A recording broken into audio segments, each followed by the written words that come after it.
What's up, Buckeye fans? It's Patrick Murphy from Bucknuts and 24/7 Sports here for another episode of the Bucknuts Happy Hour. I told you last week we were going to have two episodes. We didn't end up having two episodes. This is the episode we were going to do the second last week, just scheduling stuff. It's been a crazy time this year of players announcing for the transfer portal, players announcing for the NFL draft, all of this stuff. So scheduling has to sometimes take a back seat, and we had to do that here. We've got what I think will be a fun show today. We are going to quickly reflect on some of the news that has come out here in the last 24 hours or so. But then we're going to get into looking back at 2025, and I'm going to be joined by Dave Biddle. We're going to talk about things we got right, things we got wrong, predictions and whatnot from the 2025 season. Before we do that, though, as always, please, if you're watching this on YouTube, remember to hit that thumbs up button and turn on notifications, hit the bell, I should say, so that you get all of our Bucknuts content, our podcasts, any video interviews we do. I know we're sort of on the end of the football season, but Steve and I are out there covering basketball as they just got back from a West Coast trip where they went 1-1. We talked to Jake Diebler earlier today, so that's already up there. And before you know it, it will be football season again as we get into spring practice, so you won't want to miss any of that. So make sure you hit that bell, like, and subscribe. All that. If you're listening to this on your podcast platform of choice, do the same. Give us a 5-star review and leave comments. That all helps us a ton. But let's get into it. Let's bring in Dave Biddle. Dave, how are we doing, my man? Doing good. How about yourself? I am good, actually, Dave. So you texted me. I did the BM5 with you on Wednesday, and you texted me and asked if I noticed that you just hit a couple reps on the bench press, right? This happened. You can confirm that happened? Kind of, yeah. It happened. I'm not really benching like as much as you can bench, but like, yeah, I'm benching. I do have a free weight bench down. I do have a free weight bench down here in the man cave. You do. I've seen it. The only reason I bring that up is because I literally, right before we were going to start this, just got back from the gym. I would have been back earlier, but Ohio State got some news, and this is sort of my segue into some news of the day that we'll touch on before we get into our podcast topic. But Cam Calhoun, the cornerback who has played for Michigan, Utah, and Alabama, announces his commitment to Ohio State.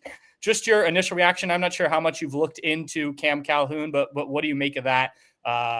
Just happened probably half an hour or so ago.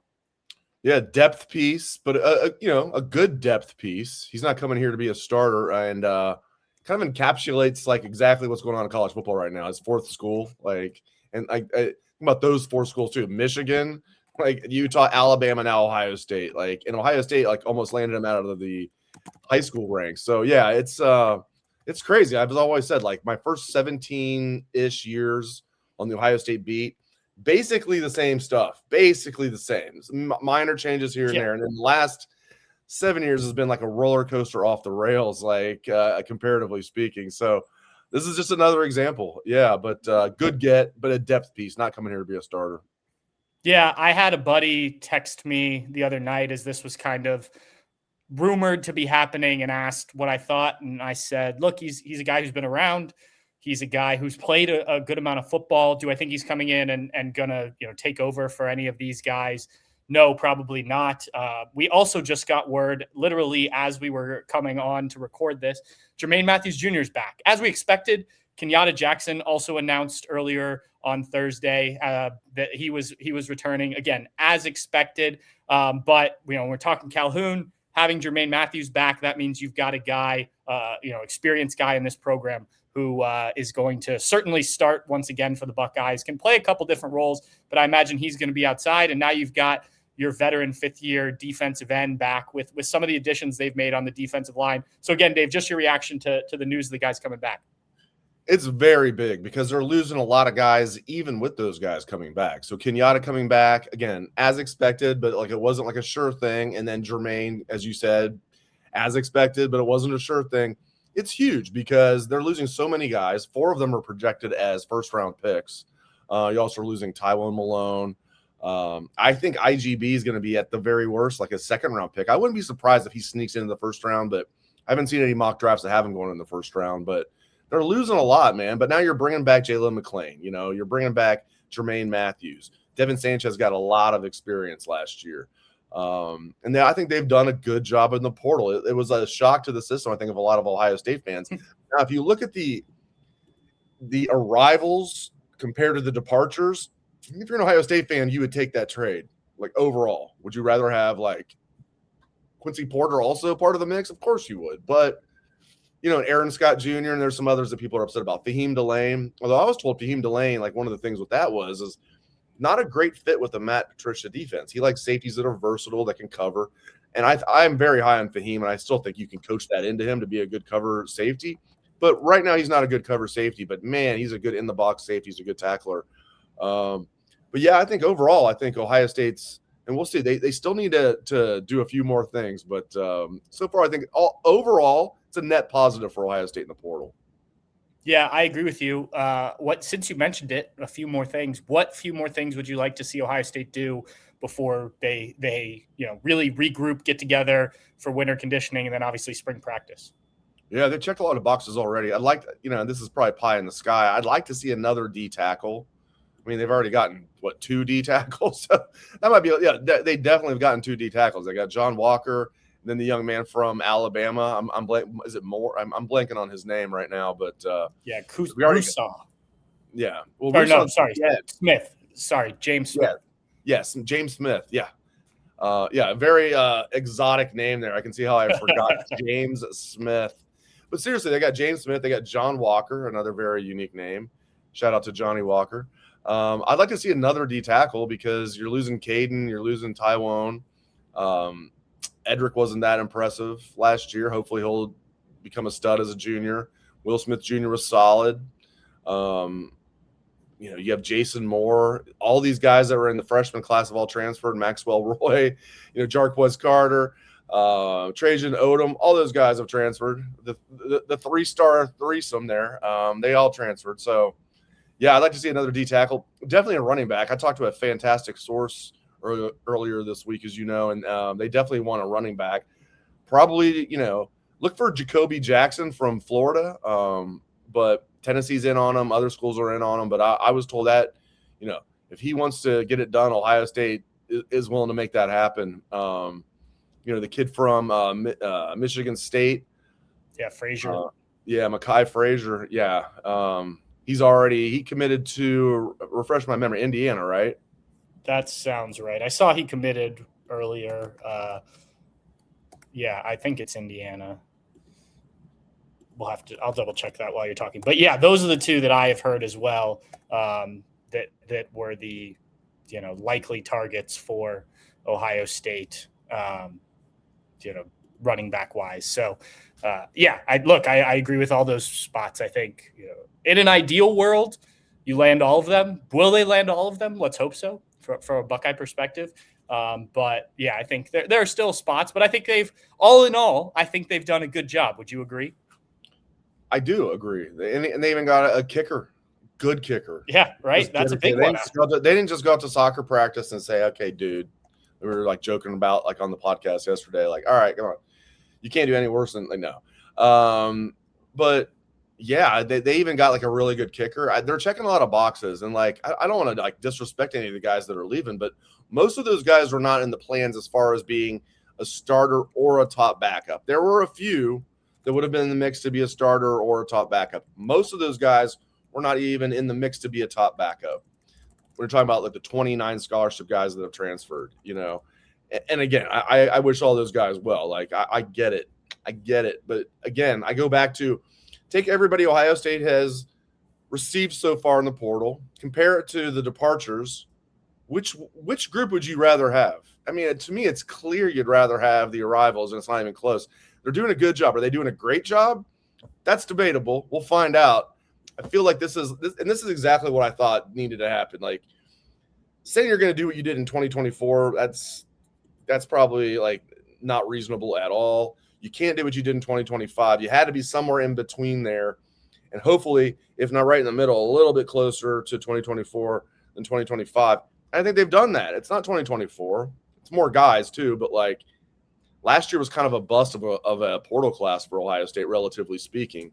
still think Phillip Daniels was a good get. Max Clare. We'll see about Bo Atkinson, who's coming back for another year. Overall, not what Ohio State should have done, though. So far, I'm pretty optimistic here. I do want to see them get another running back. I'm thrilled Bo Jackson's coming back. I like Isaiah West. I like Turbo. I like these guys. Favor Aki, but like they need to get a veteran running back, which is exactly why they're kicking the tires and then some on Jacobe Jackson, who I believe he's not a 6th-year senior. He might be a 7th-year senior. He's definitely not just a 5th-year senior. Yeah, real quick. Got some news for you. Jacobe Jackson just committed to Ohio State. Literally, while we're on air here, Matt Zennett of our CBS Sports umbrella just put that out. So there you go. It's done. Ohio State has landed. We spoke it into existence, Patrick Murphy. Yeah. Spoke it into existence. We did. He is.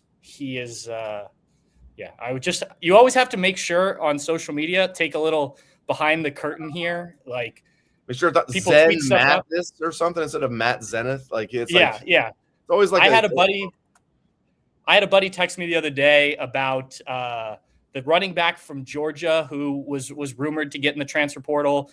Ended up, I believe, returning to Georgia, but that was someone that I think a lot of people had an eye on for Ohio State. And he sent me an On3. It was On3 account, except it wasn't an On3 account. And so I'm sitting there waiting for one of our guys to put something out so I can retweet that. No offense to the On3 group, but we. Was it 3 on? There is one that looks a lot like a On3. It's no 3. No 3. That's what it was. Yes. No 3. Yes. Yeah. People so it's kind of like driving. Like you want to look again to make sure. Like with tweets and stuff on social media, you look, you're like, oh yeah, that looks legit. Like look again. That's my advice to everybody out there. Yeah. So good news. That's good because I know I talked to my source. That's who they wanted. They thought he'd be a great fit because it's a young room. He's a good guy. Like that's good. That's good news. If you're an Ohio State fan, which I imagine 95% of the people that are watching this are, we have 5% of haters. That's fine.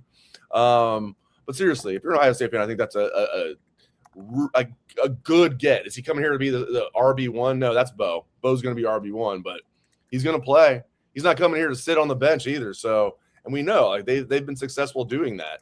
Not as successful as they wanted to be this year, but they were building toward it. We're going to get to some of our predictions that were off the money, and maybe some that were on the money a little bit later. But I think some of the guys that myself included thought might carry the load this year, and then Bo would be that number 3 back who played a decent amount. Turns out Bo was the RB1. So I'm pretty bullish on Bo. Is he like going to be the best running back to ever come through Ohio State? No, but I think he's really good and has a relatively high ceiling, and I'm looking forward to what he can do in year 2. But great news because I know Ohio State really wanted Jacobe Jackson, and they got him. Yeah. Well, and I think too, like last year we hoped that this would happen, and I'm going to touch on this with one of our predictions, and we'll get there with CJ Donaldson and James Peoples. But I think this makes some more sense in terms of having a veteran guy and a younger guy who knows what Carlos Loughlin likes, has been through there, but hasn't been through college football at the same level that a guy like Jacobe Jackson has. So this makes a lot of sense. This is a guy who I think size-wise, I've looked a little bit into him as a player, but I think can help you in that short yardage. This is all initial reaction, so take it for what it is. But I think this makes sense. And I know Carlos Loughlin wants to push not just Bo Jackson, but Isaiah West, Turbo Rogers, everybody in that room. He wants constant competition. He does not want to hand out any jobs to anybody. So look, if Jacobe Jackson, you're right. I mean, I think if right now you're making a depth chart, Bo Jackson is RB1. But if Jacobe Jackson comes in and is the best running back on this team, or if Isaiah West is, or whoever, he's going to play the best running back. And I think you saw that this year when Bo Jackson was clearly better than the other guys that were playing. So, I think this just adds another guy. He's played in the SEC.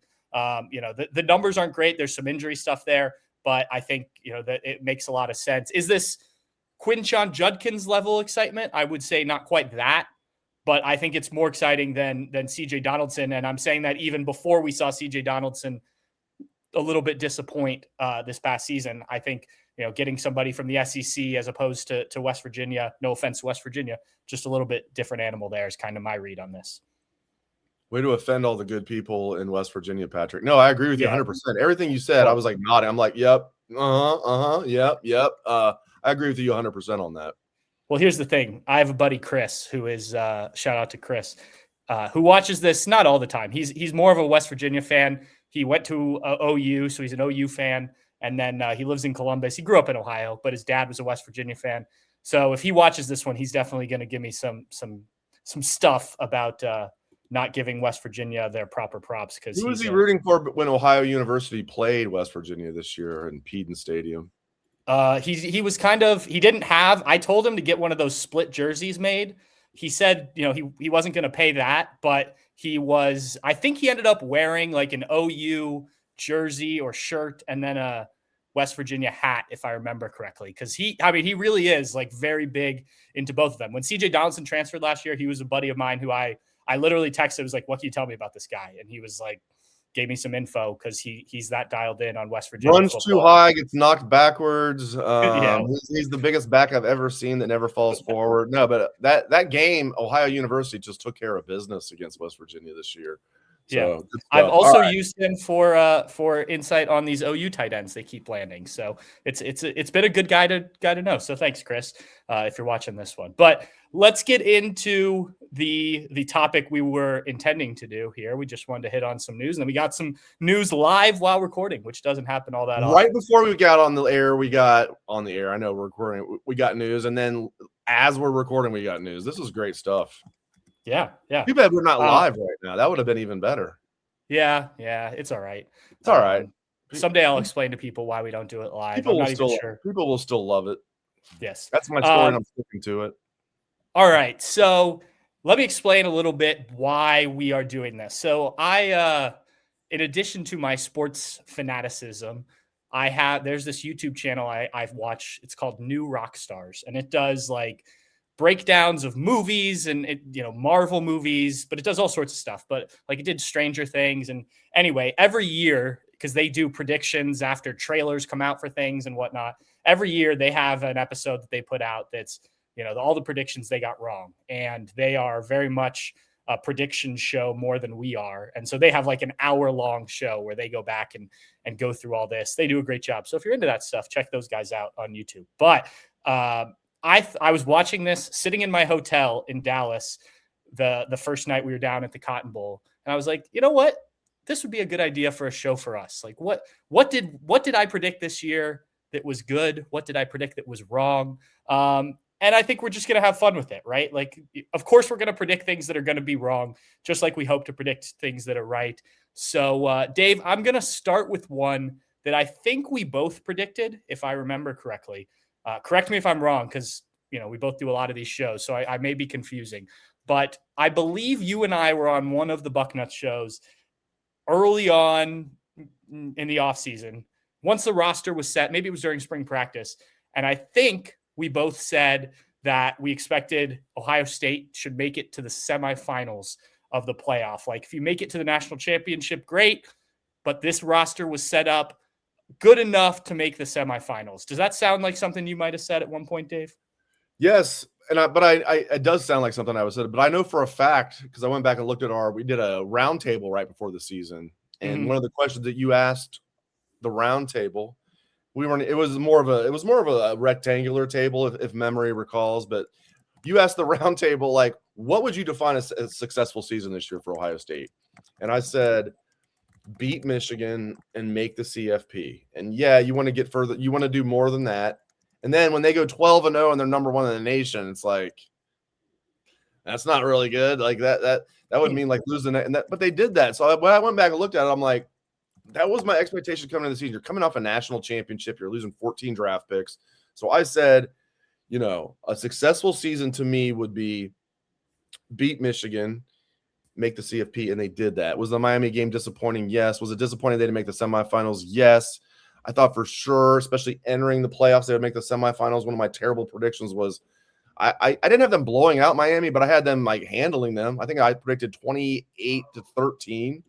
So, yeah, I mean, it's kind of a little bit of both. I don't 100% recall saying that, but I imagine I did. But I went back and looked at our story. Like I did say, like a successful season in my book will be beat Michigan, get to the CFP, and then hopefully get further than that.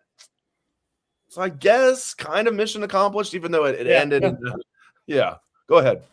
Yeah. Well, my thinking, and look, I think we came close to it playing out, right? Was, Ohio State, the talent on this roster was good enough to get the first round bye, and they did that.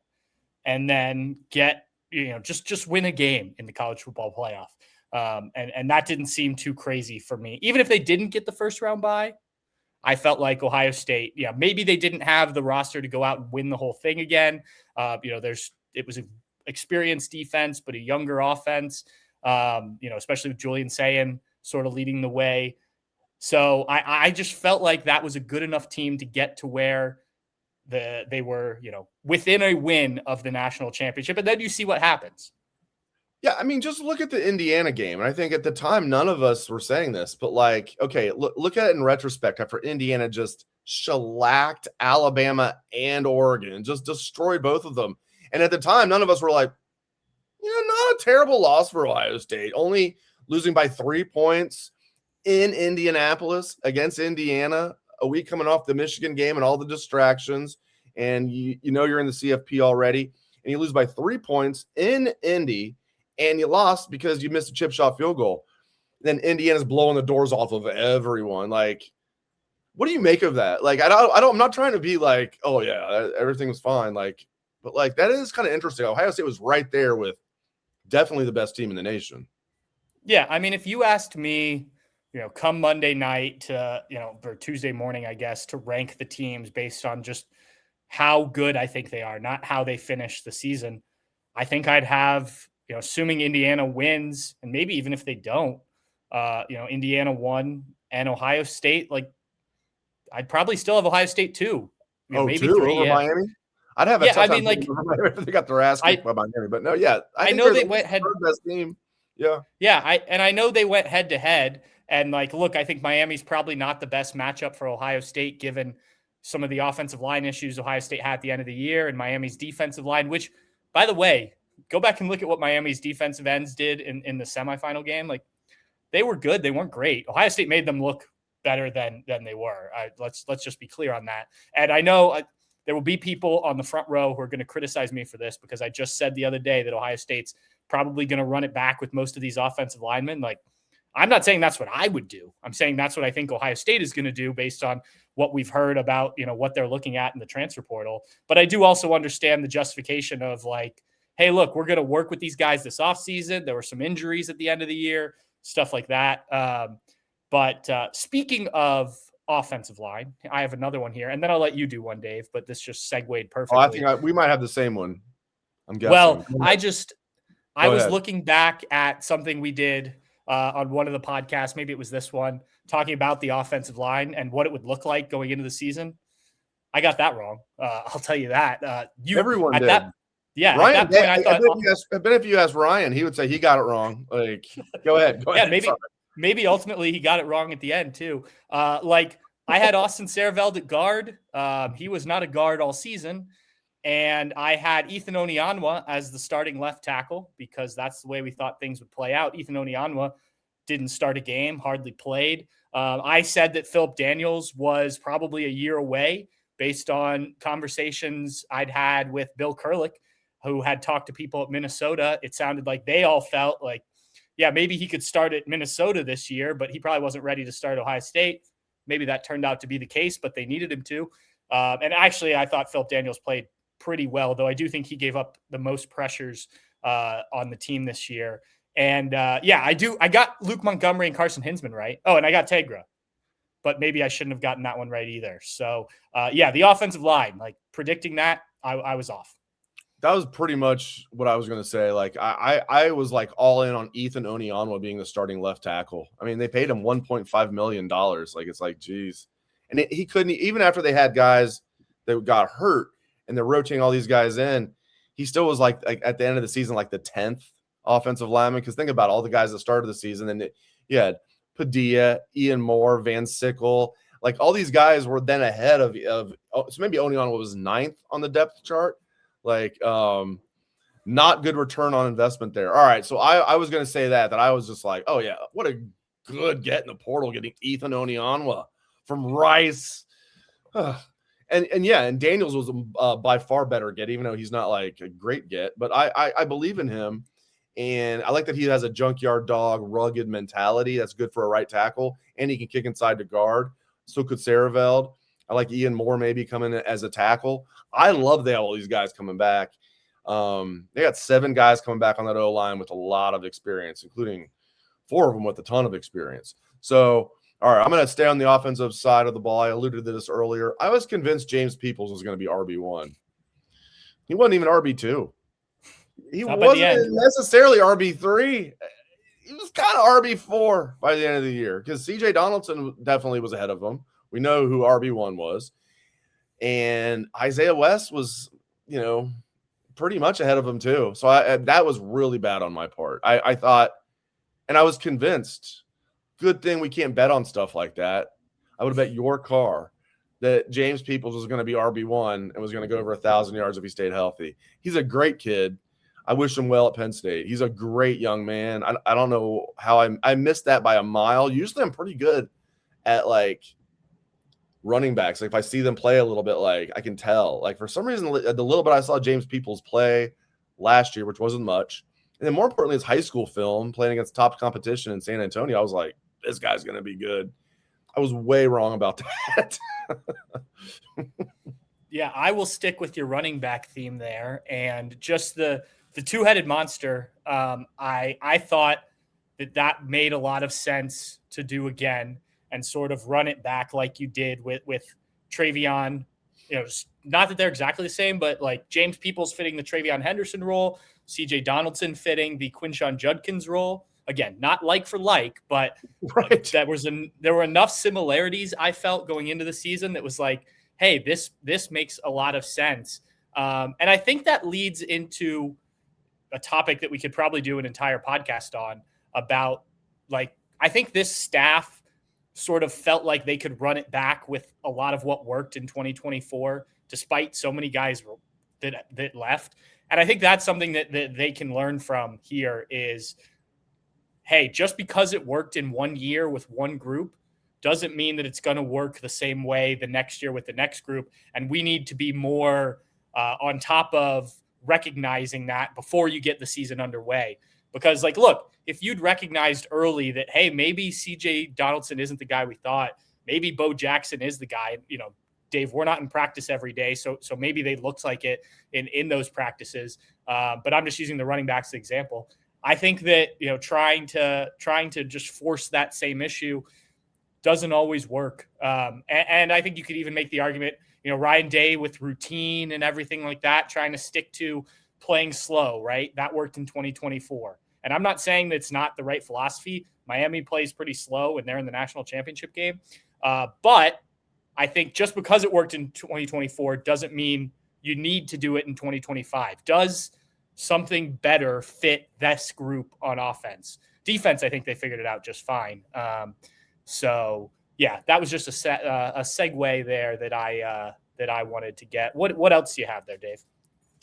Yeah, I think I would have been shocked if you told me Tywone Malone would be a starting defensive tackle even after Edric Houston came back healthy.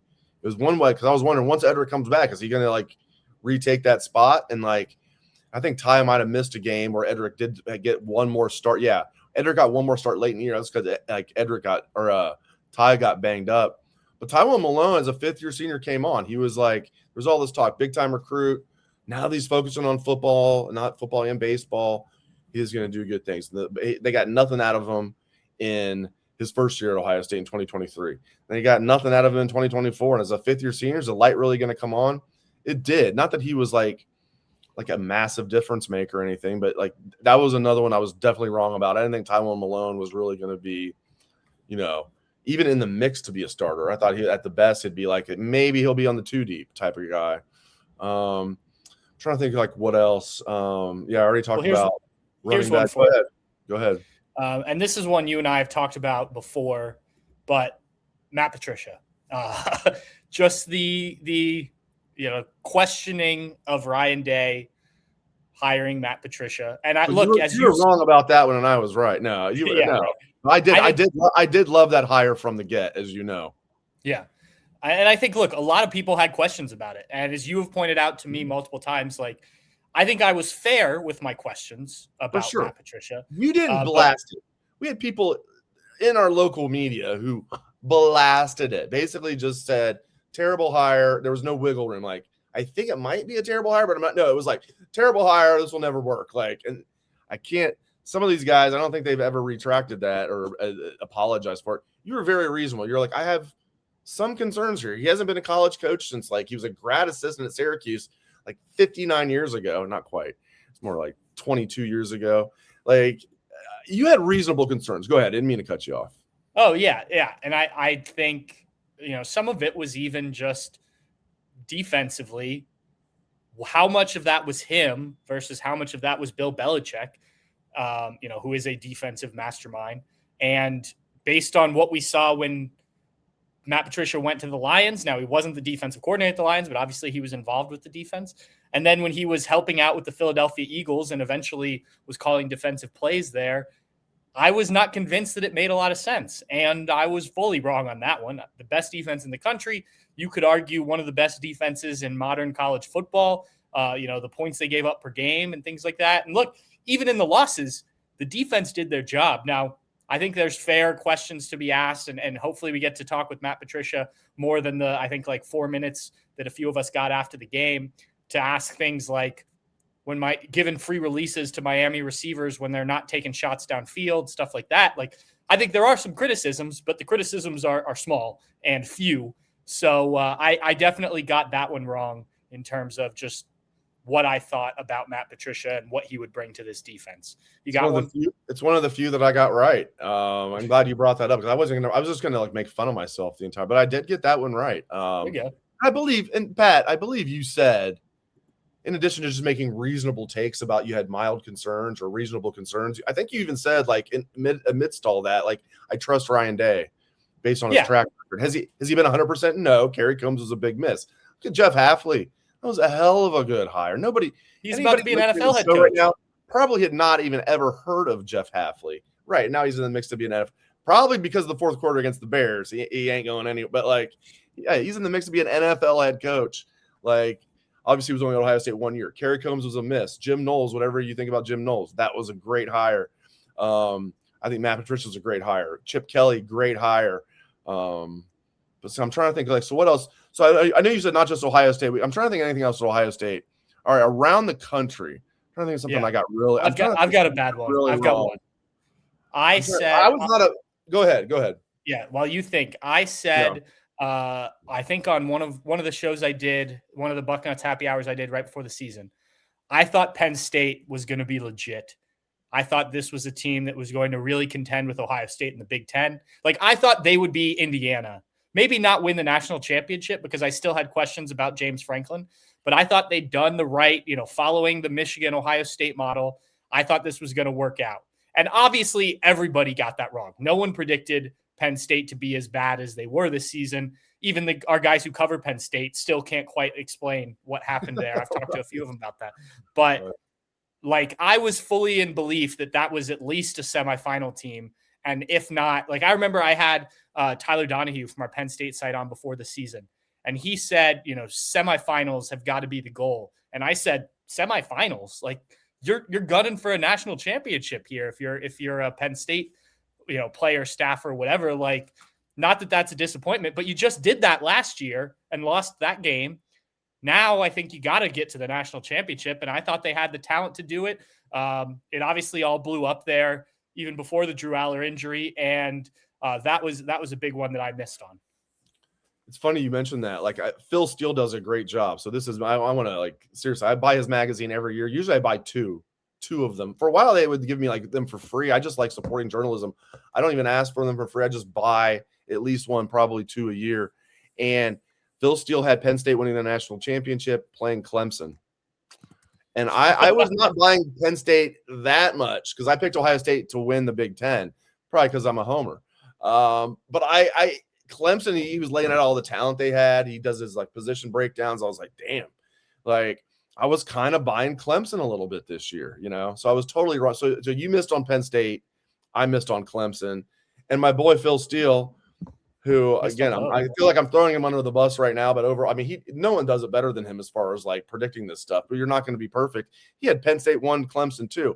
I think that is not really as much of a criticism of Phil Steele as it is how crazy this college football season was. Like nobody predicted Indiana versus Miami in the national championship game. So yeah, that's one I got wrong. Was I buying Clemson would like win the national championship? No, but I thought they'd win the ACC. I thought they'd be in the CFP. I didn't think they'd be in the Pinstripe Bowl getting their ass kicked, like by Penn State, who was on like an interim head coach. Like, but that's what happened. They were in the Pinstripe Bowl getting their ass kicked by Penn State in an interim head coach. Yep. Another one I thought would be, I did not think USC was going to be as good as they were. And I know they sort of tailed off a little bit at the end, but I do think they sort of moved in the right direction. And obviously it helped save some jobs over there. But I thought this would be, I didn't really buy the quarterback position that they've got there. And that turned out to be wrong. But I think I didn't do like a preseason Big Ten rankings or anything like that, but I probably would have had them like more towards the middle of the pack than they were, as they ended up, one of the better teams in the Big Ten. And at one point they were in a conversation for the college football playoff. What about things you got right, Dave? You've touched on a couple already, but what else? Let's pat ourselves on the back a little bit here. I don't know. I mean, it's hard saying that like you saw it coming with Sharon Moore, because there's no way you saw it coming with Sharon Moore. But just from a football perspective, I was very skeptical because, yes, they came to Columbus last year and won, but I maintain that was just the worst offensive game plan I've ever seen. And worse than that is they never adjusted. It was just like they thought Michigan wasn't good, and Ohio State knew they were good, and they're like, we're going to beat them at their own game. Yeah, they've got Kenneth Grant. Yeah, they've got Graham. And yeah, those guys are going to be first-round picks. Let's run right at them. Like, no, how about don't do that? How about throw the ball to Jeremiah Smith? So, but I thought he was a fraud. Did I think he was going to break into his girlfriend's apartment and threaten to kill himself with a butter knife and scissors? No. You might have predicted that. I did not see that coming. But I did think he was a fraud as a head coach. I laughed at Michigan fans were saying things like Brian Day was born on third base and da-da-da. I'm like, well, what was Sharon born on then? Like, let's be real here. And so I thought Sharon was a fraud as a head coach, but I didn't know to what extent. So I kind of got that one right. I don't know how you would judge that. Yeah, no, I think that's fair. I was never in on Texas. I thought preseason number one, the Arch Manning hype. I remember doing a show with Brandon Beam on 97.1 The Fan on the Buckeye Show. And we're talking about Texas, and we were talking about like the top quarterbacks in the country. And I was just like, why are we giving Arch Manning all this praise? Like, just because his last name is Manning? Like, I went back and watched the games he played in last year ahead of them. Obviously they opened the season at Ohio State. So looking at Arch Manning, and there was nothing impressive there. He looked like a guy who was a backup, and he didn't come in like Dwayne Haskins against Michigan and light things up. His numbers were fine, but it wasn't against a top team like that. I forget the non-SEC game he played in, but then it was like Louisiana Monroe. Yeah, something like that. Yeah, totally, man. And like it wasn't like he was a true freshman last year. He was a redshirt freshman. Yeah. And it wasn't like he couldn't beat out like a first-round pick or a second-round pick or a third. He couldn't beat out a seventh-round pick in Quinn Ewers in his second year, being Arch Manning, the number one wide receiver or quarterback recruit in the country. So it's like, I'm with you. That's another one that I got right, was like I was not buying Arch Manning number one overall pick in the 2026 draft hype. I didn't think it'd be this bad. And he did kind of turn it around a little bit. But my God, against Ohio State, he looked like a high school quarterback out there, and not a good one. Yeah. He did make one throw that was completely great. His touchdown throw was like, okay. Yep. That was right in front of me too. Tip your cap to that. That was good. Go back and watch it. I'm standing right there. As you want to do. Also go back and watch Curtis Samuel, the only walk-off touchdown in the history of the Ohio State-Michigan rivalry. Pat is right there. So Curtis Samuel is running. If he would have kept going as he's doing this, he would have ran right into Pat. Pat's like right there in the end zone, like filming it. Curtis Samuel, right at our boy Patrick Murphy. There are three that I've been, two Ohio State ones and then that Texas one. The other one is Marcus Baugh's touchdown against Penn State, that crazy comeback where JT doesn't complete it doesn't throw it incomplete. I was right there. You can't really see it because he does it. There's a ton of people around, but it happened right in front of me. There was one in Wisconsin where I thought I'd set myself up, like based on the way the play was. I was like, ooh, I think it's coming over here. They went to the other corner of the end zone. It was like overtime in Wisconsin. You remember that game? I do remember that game. Yeah. Yeah. But Wait, no, was it was that not 20? Was that 2012? The I Urban don't remember. year? Was that when were you working for Bucknuts? Because you wouldn't have been with Bucknuts then. No, I was with the Ozone then because I was standing with John Parentis. I remember That might have been Urban's first year in 2012. Yeah, it could have been. I had one at Wisconsin in 2008. It was a weird game, man. It was Terrell Pryor's freshman year. There were no bands. Ohio State's band didn't make the trip because they only go usually on one road trip a year, and there had been some incidents anyway. Wisconsin's band was suspended for this one time at band camp type stuff. Like they were suspended.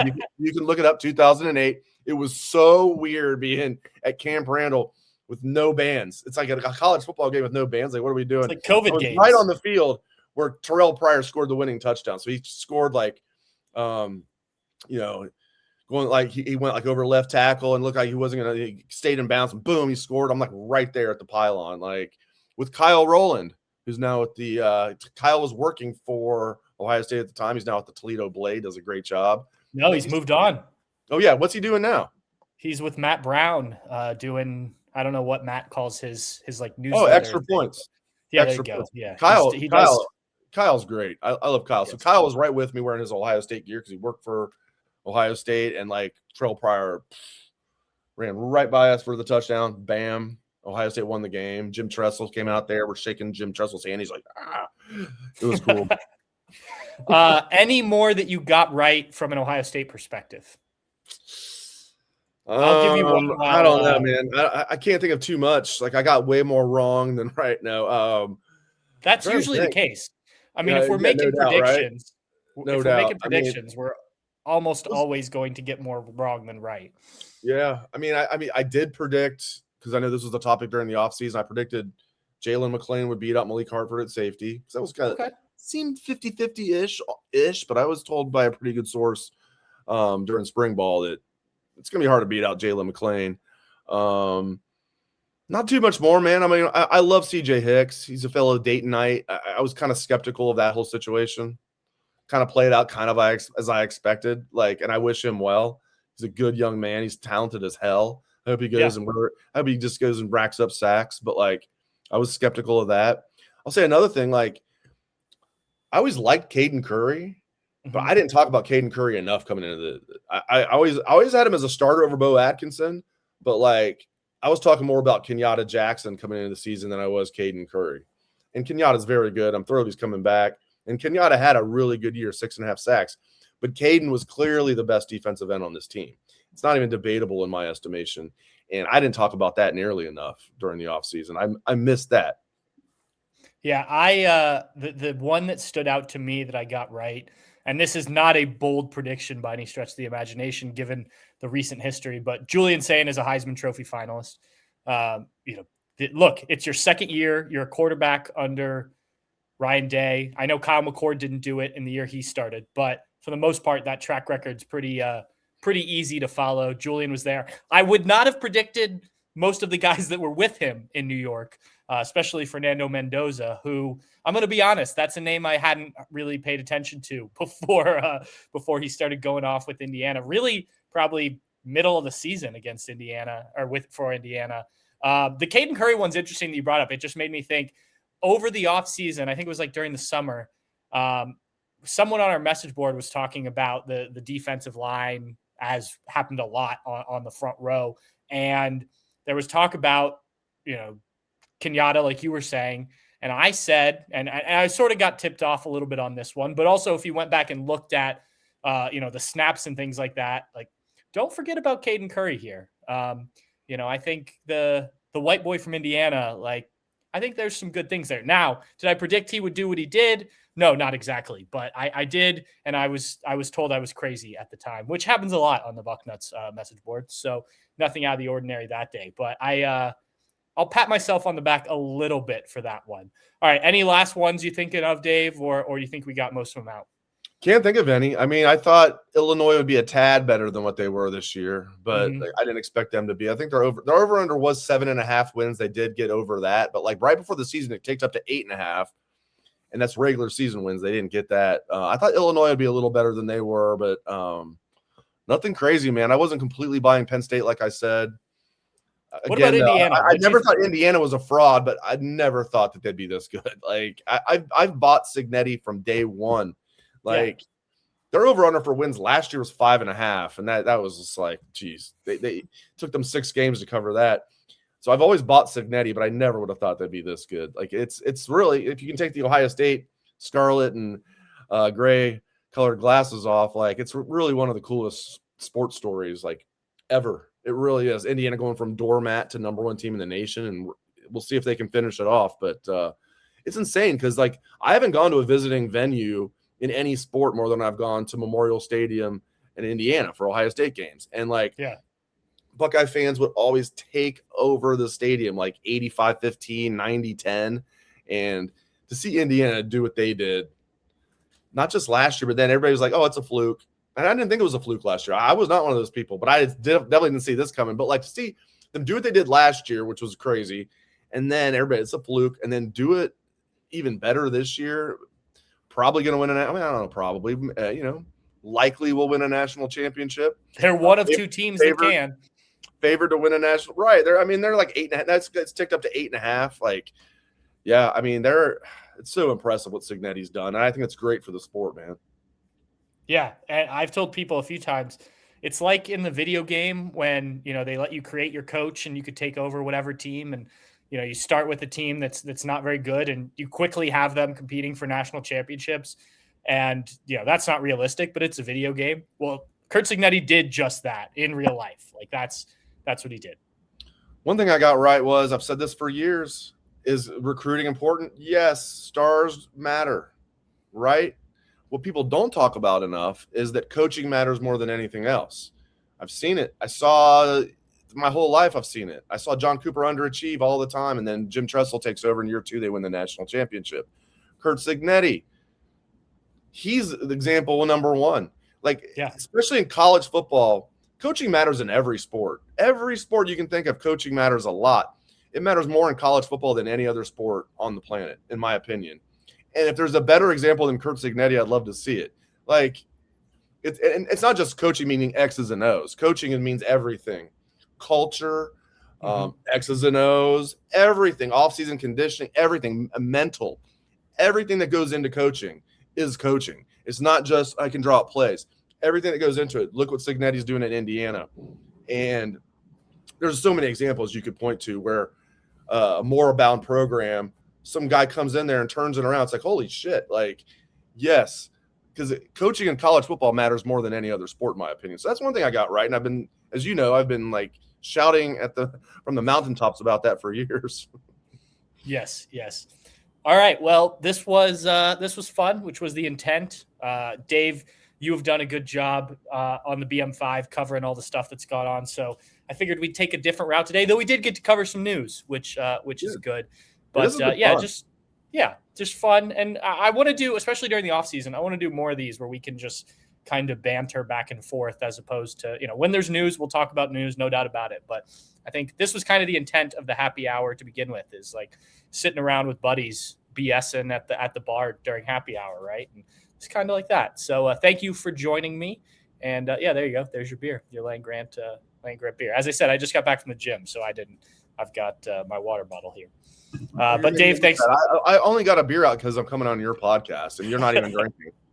Well, I appreciate it. I guess the good news is I drank a beer. Like that it's never a bad thing. There you go. Your day is made. There you go.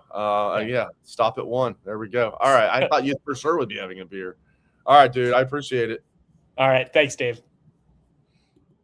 All right. Thanks again to Dave Biddle for jumping on with me. Hopefully you enjoyed hearing us discuss what we got right, what we got wrong. I think once the transfer portal window's closed, which closes on Friday, the NFL draft window is now closed, though we're still getting the updates. I'll do a show next week, maybe over the weekend, but probably next week, kind of recapping everything that happened, giving some thoughts on the guys that left, the guys that came back, that type of thing, and we can kind of dive into it. So keep an eye out for that next week on the Bucknuts Happy Hour. But until then, thanks again for tuning in. If you are watching this on YouTube, please remember to hit that thumbs up button, like, subscribe, hit the bell for notifications. Again, we're doing YouTube videos all off season. The BM5 goes up there every day. We've got this show that goes up usually once a week, occasionally twice a week. Sometimes we take a week off. And then again, all of our interviews, if you're following the basketball team, obviously we'll have plenty from that. But again, spring practice will be here shortly. And then if you are listening to this on your podcast platform of choice, please leave us a 5-star review, comments, all of that good stuff. Helps us out tremendously. So thank you, Buckeye fans. And I hope you have enjoyed this podcast. Hopefully you've enjoyed this transfer portal window. I think the Buckeyes have done a decent job with it, and they're not done yet. And hopefully it's been a decent start to the offseason, which I know ended sooner than any of us expected. I was disappointed to not still be covering the team as I watched those semifinal games last week. So I'm sure you were disappointed as well. But anyway, thank you for tuning in, and cheers.